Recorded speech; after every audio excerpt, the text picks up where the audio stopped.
no fear, no holds barred from Binder. We saw some fireworks from him in his Moto3 career, but Bastianini can't find a way through.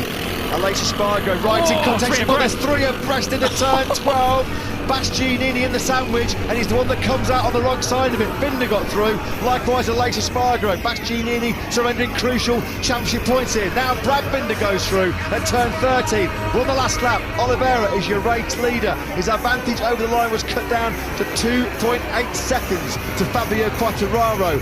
Everything crossed down the Red Bull KTM garage. They thought Qatar was good. Perfect way to start the season with Binder second place, but it's about to get better because Oliveira on course here for a famous first win in Indonesia. Something's happened to Darren Binder. He's just been overtaken. He's dropped back to 10th now. His brother Brad is now up into 8th place. KTM are on for the jackpot, aren't they? Brad Binder is going to be very, very close to the World Championship lead, and Miguel Oliveira on course for his 4th career victory in MotoGP. The podium positions look relatively set.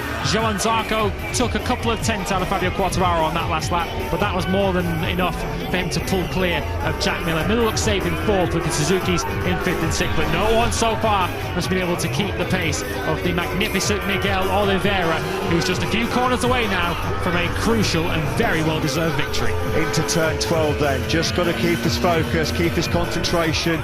It's been a perfect Grand Prix so far for Miguel Oliveira. He has not put a foot wrong. Keeps that KTM, wheels in line. Zarco going hot again into turn 13. But here we go then, Miguel Oliveira, just a couple of corners left for him in this first Indonesian Grand Prix in 25 years. It has been well worth the wait. Fabio Quartararo is going to take second place, but through the final corner then comes Oliveira. Miguel is the man in Mandalika. A famous win here for KTM in our first Indonesian Grand Prix in a quarter of a century. A brilliant podium, really good second place there for Fabio Quartararo. Zarco does take 3rd. 4th place goes to Miller. Rins and Mir, the two Suzukis, with 5th and 6th respectively. Who's going to win this heated battle for 7th? Brad Binder, I think. He's just ahead of Aleix Espargaro. Darren's got an air Bastianini behind him as Paul Espargaro is looking to try and steal some late points from the World Championship leader. But it looks like Brad Binder who's going to take those 8 World Championship points for 8th place. Paul Espargaro coming through your frame. He's down in 12th position, but it is Brad Binder from Aleix Espargaro. Darren Binder, a terrific top 10 for him on the with you RNF Yamaha. Bastianini recovers from that poor start to 11th, ahead of Paul Espargaro and Alex Marquez. Marini in 14th, while Pecco Bagnaia takes the final point, just 1 point from the first 2 races for Bagnaia. They know that was a massive race there from Fabio Quartararo in terms of the championship. There's joy and jubilation down at KTM.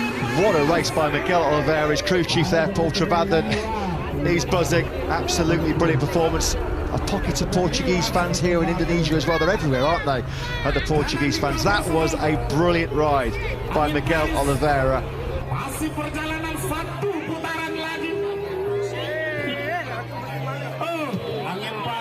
Grand Prix!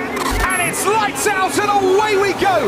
Brilliant start then for Charles Leclerc, and Lewis Hamilton already trying to get past Carlos Sainz, but it's Leclerc on the inside ahead of Verstappen. Carlos Sainz stays in 3rd. Perez on the inside now with Lewis Hamilton. There's a little bit of a kerfuffle going on through turn 2, but Leclerc makes it into the lead, and Hamilton has got half a car length, now a whole car length ahead of Sergio Perez, and now he's been challenged as Perez by Kevin Magnussen. Leclerc into turn 4 from Verstappen. Sainz, Hamilton on the inside now of Kevin Magnussen, and then comes Perez and Russell. Yes, Perez got out of shape coming out of turn 2, had to get out of the throttle. That cost him 2 places in the end as he tried to get back up alongside Lewis Hamilton.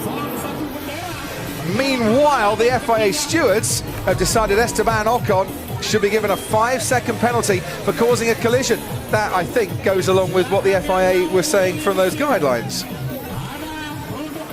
Sergio Perez is trying to get a bit closer to Kevin Magnussen himself, and we'll see with these new regulations whether it is much easier to follow. As a lock up there from Kevin Magnussen going into turn 1 gives half a sniff to Sergio Perez to try and get past. He couldn't do it out of turn 3, but he might on the run now down to turn 4. Magnussen moves to the inside to try and cut him off. Perez is going to have to go the long way round. Magnussen's got that one covered, and as Perez can get him on the exit of turn 4, and Perez, the wily old campaigner, might be a front tyre ahead going down the hill. He's now a whole car ahead going down the hill. Magnussen gave him the chance. Perez said thank you very much.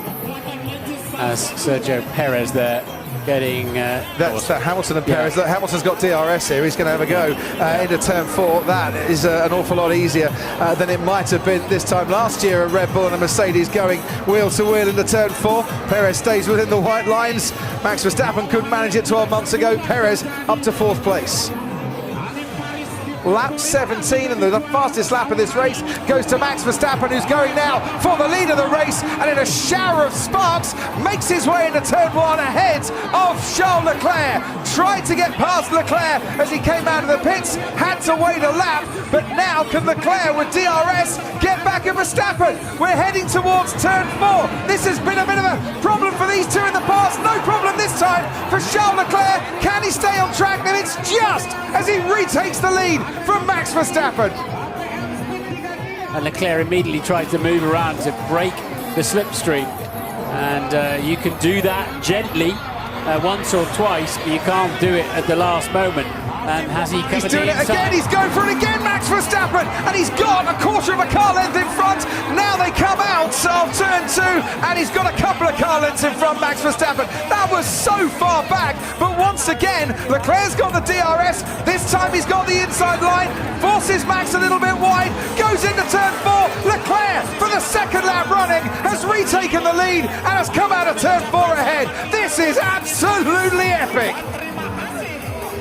Leclerc's using his battery pack in an attack or defensive mode rather. Here he goes, here he goes, here he goes. He's doing it.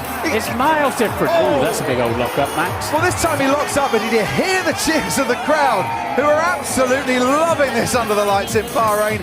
This time around, Charles Leclerc, with the aid of that lock-up, has got the advantage going into turn 4, and he should be far enough ahead to keep that advantage as well. Max, is the wheel heavy in both directions, so both left hand and right hand? Everywhere. It's not even smooth. Well, he's going to slow down because we're going to get a safety car here because Pierre Gasly's Alpha Tauri has overheated and has caught fire. The marshal straight on there with the extinguisher, but that is a very, very hot Alpha. Real disappointment for him, and we could see, Martin. Yeah, it's a complete